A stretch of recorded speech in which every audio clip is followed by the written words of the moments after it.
Horizon Forbidden West picks up where Horizon Zero Dawn and its DLC left off. It was a huge open world to explore, full of things to do that'll make you feel bad if you don't, do them all. It's a completionist's wet dream, and a journalist was a deadline's absolute nightmare.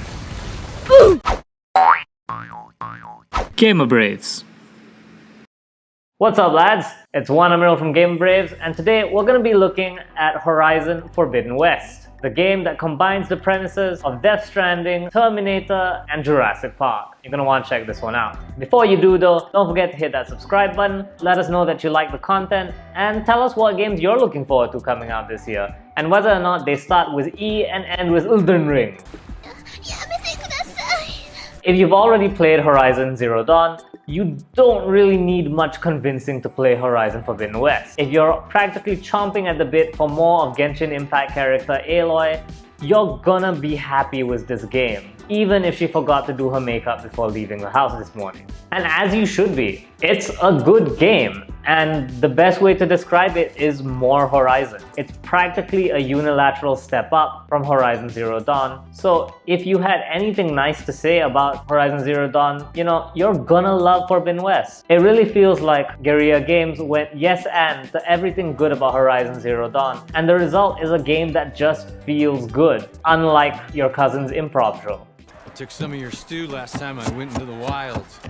Kept me going for a week. Felt like I could have put a strider in a sleeper hole.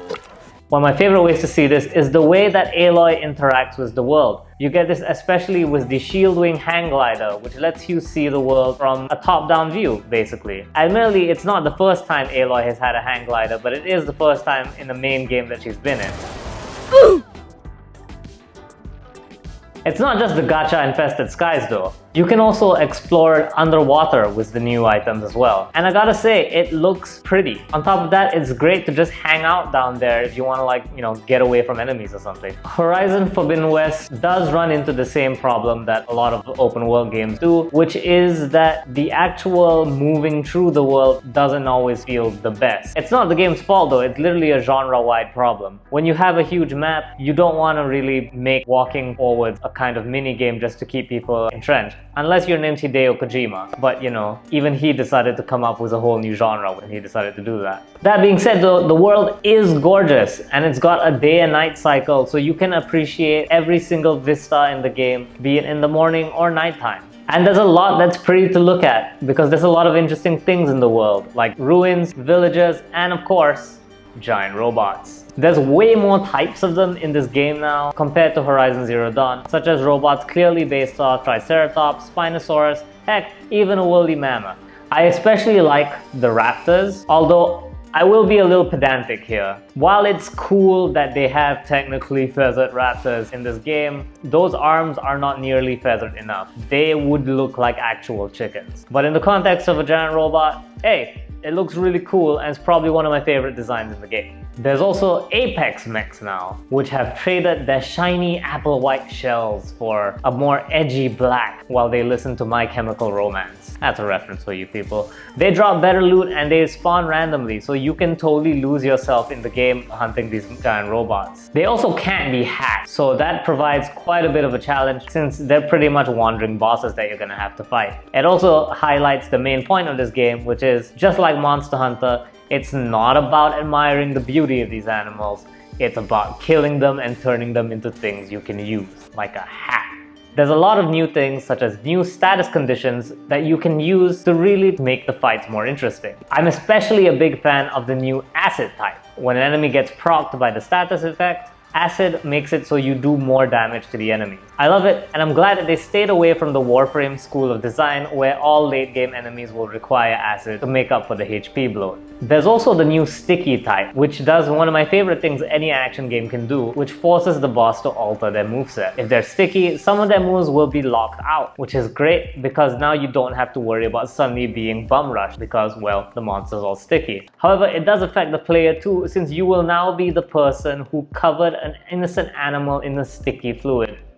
If you're okay with that judgment, Aloy also has the new Valor Surge. What's a Valor Surge, you may ask? It's basically an Aloy trigger. You can get Valor Surges from the game's skill tree, and each different Valor Surge does a different thing depending on your playstyle. Personally, I'm a fan of the melee combat Valor Surge because, you know, bows are cool and all, but why can't you just ora ora a giant hippopotamus into the ground? Hell yeah. And we haven't even talked about the new melee stuff yet. There's a bunch of new melee weapons, such as the new Warrior Bow, which is like a short-range crossbow, letting you shoot in the middle of melee. A dream that any Tower Empire fan has been longing for like editions now. That's another one for you people. There's also the new Spike Thrower. This weapon just basically lets you throw spears and pray for the best. Fully charged, they'll have a bunch of effects. Personally, my favorite is the exploding one. I'm probably the least fond of the Shredder Gauntlet though. Look, I like the exploding spears because it's simple. You throw the stick, it explodes. The Shredder Gauntlet has the audacity to have a little bit more complexity to that. If you are the smarter player, you'll probably like it.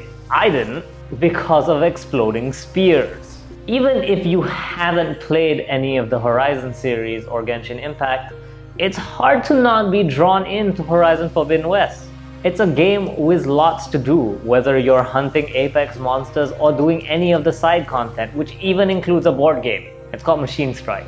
Really fun actually. PlayStation absolutely loves their first-party IPs, especially these immersive action games with plenty to do. And you can tell that with Horizon Forbidden West. It is a fun game. It's guilty of the open world school of having almost too much game to play, with a lot of it being down to grinding. However, this is far from the grindiest game Aloy has been in, and if you have in your heart love for the Horizon series, you'll probably power through it anyways and come flex on Twitter with your platinum trophy. Don't be surprised if Horizon Forbidden West ends up being on your nominees for Game of the Year this year. It's an extremely rich experience, and even if you haven't played the first game, it looks so cool that you do want to pick up the game with the robot dinosaurs in it. Horizon Forbidden West gets a 9 out of 10 from us. This has been Wan Amirul from Gamer Braves. Take care guys, and gacha responsibly. Hey there! Thank you so much for watching our videos. Don't forget to give us a subscribe if you'd like to see more, and like so we know what kind of content you want to see. Got suggestions for new content? Let us know in the comments below too. Thank you so much again for watching. Take care dudes.